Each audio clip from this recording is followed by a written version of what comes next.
What's up, Lantern fans? It's the Emerald Enthusiast, coming at you once again with another Green Lantern product review. This time I'm taking a look at the Sideshow Collectibles 1/6 scale action figure of Green Lantern Hal Jordan. This figure has generated quite a bit of controversy among collectors. There are so many things to talk about, so let's start by taking a look at the packaging details. The top of the box is solid black.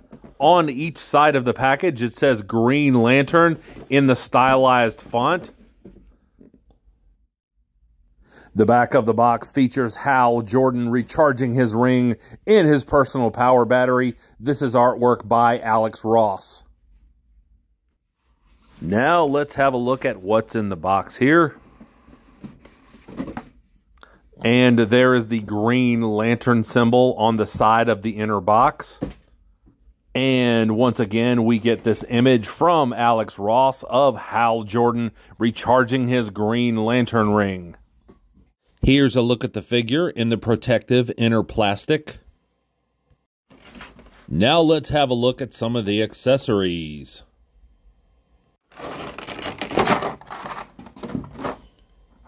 Here is the base to the figure stand, and you can see there's a Green Lantern logo there. This one's a little on the dusty side. I'll have to make sure I clean that up. If memory serves, this hit the market in early 2016. I do like the top of this. Nothing on the bottom. Here we have the directions for the personal power battery and the power battery gripping hand. Here is a close-up look at those directions. Here is the pillar for the 1/6 scale figure stand. Here is the fully assembled stand with the waist clinching wire and the cradle wire, also known as the U-clip and the C-clip. It amounts to the same thing. Either way, it gives you posing options. Here are the alternate set of boots. These are the flight boots, and these are absolutely gorgeous. This metallic green looks spectacular. There are so many details to these boots. You can see the tread on the bottom of the boots and the sculpted buckles, and I will be putting these on the figure later in this review. Now let's take a look at the alternate hands. Here we have the grasping hands, and there's so many details sculpted in here. Of course, they have the hinged pegs. These are so realistic looking. I'll talk a little bit more about the rings later. But there's a close-up of the palms. Here we have these flight hands. This set of hands has been sculpted into the shape of spear hands. Very similar in terms of detail. I really appreciate all of this sculpting. Here we have the personal power battery holding hand that the directions highlighted. I really appreciate all of these accessories. And here we see Hal Jordan out of the package and ready to rumble.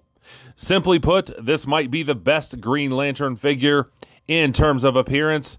And conversely, this might be the worst Green Lantern figure in terms of articulation. There is so much to unpack here, so let's get a closer look at the loose details of this figure now. Let's start with a look at the lower body. The figure is sturdy, and I certainly appreciate that. The last thing you want is a figure with a premium price tag falling easily. Much like the alternate set of boots, these boots are sculpted very well. They're very realistic looking. I love that shade of green. They are a little bit different than the other shade of green on the rest of the costume, so I do wish that those matched. I like this material a lot in terms of appearance. The stitching on the costume is extremely well done, and I really like the overall composition of the costume. Here's a look at the torso, and the first time that I saw this figure, I thought that this is a template for a live-action Green Lantern costume. It doesn't need to be complicated to look good. Again, this stitching is seamless, and you can see that on the back here. You can see how reflective the green sections are, so I really like that. This symbol isn't just a sticker or paint. It's some type of separate piece that has been layered over the costume, and it just looks excellent. But with all that being said, even though this figure is only a few years old, you can already see some signs of degradation with the material. And that's the risk that we run as collectors when we ask for cloth costumes. So I would caution other collectors not to leave the arms in bent positions. I do like how the gauntlets look. I don't think those will be something that will deteriorate over time. That's a much harder material. But the material that covers the joints is very worrisome. Now let's have a look at articulation, and to be brutally honest, it is not a pretty picture. Here's the articulation in the knee, and you can hear the stress in that, and that's about how far the knee goes up, and I would be very worried about trying to go any further. I don't know if they're supposed to be swiveling in the upper thigh or the hip, because those don't move. Likewise, you can see that there's virtually no movement in the ankles, and the hips only go out about that far, and the legs only move about this far forward. The costume stops all of this. It is very tight, and trying to force it, I think, is a recipe for disaster. There's a little more movement in the torso, but it is by no means adequate, and it also doesn't want to stay in those types of positions. There is some swiveling here in the upper torso, so I do appreciate that. But as you can see here, just trying to get the figure to twist from side to side is something that the costume won't allow. In terms of the arm articulation, you can get the shoulder to go out from the body about this far. There is a bicep swivel, but once again, the costume hinders it. It only goes this far. There is good movement in the wrists, so I do appreciate that. But with both of these shoulders, you really run the risk of damaging the seams that are underneath the armpits here. So be careful whenever you are articulating this. And if you're wondering about the full range of motion with the shoulder joint, I am showing you the limits here. There's no chance of getting the arms to do a 360, once again, due to the tightness of the costume. Here's a close-up of the ring, and I think it's good. I don't think that it's perfect. I do appreciate the paint applications, but the sculpting is a little lacking. You can tell that the Green Lantern symbol is there, but it's not as defined as I would like it to be for a premium figure.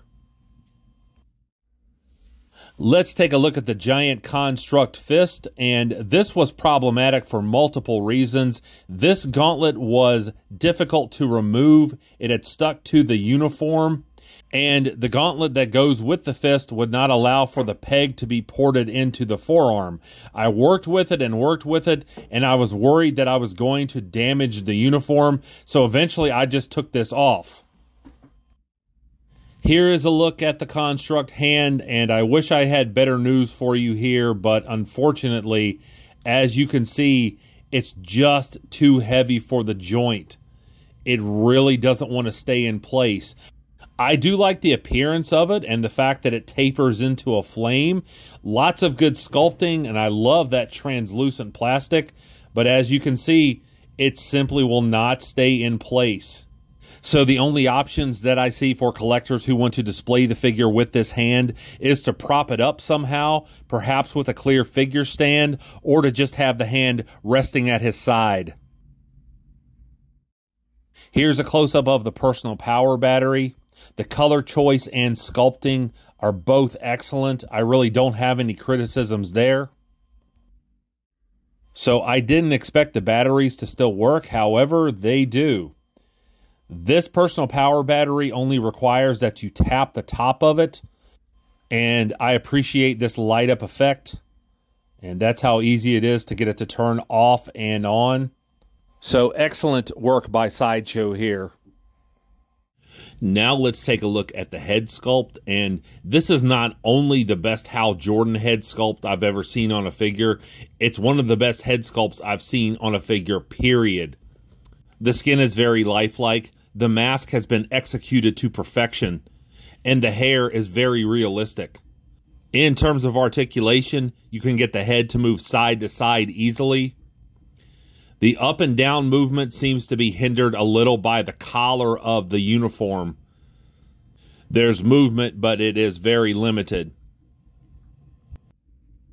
Here's a look at the back of the hair, and you can see the individual strands and the way that the light dances off of it in a very realistic manner. Here's a couple of close-up shots to give you a view of just how intricate this work is. This head sculpt is magnificent. Looking at photographs like this, it could almost pass for an actual person. As an action figure reviewer, I spend a substantial amount of time not only making my own videos, but also watching other reviewers' videos and reading as much information as is possible on various social media collecting groups. As a fan of the Green Lantern franchise, I never discourage other fans from buying Green Lantern merchandise. However, since other Green Lantern fans often come to me for information on Green Lantern collectibles, I try to be as honest as possible.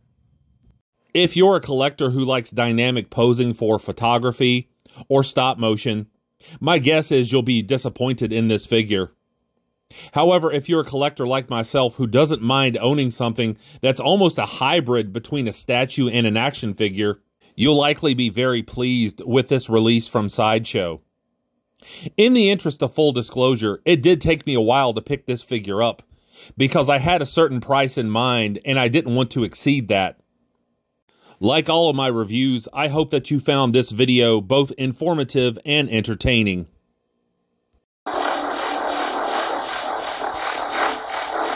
If you did indeed enjoy this video, make sure to like and subscribe.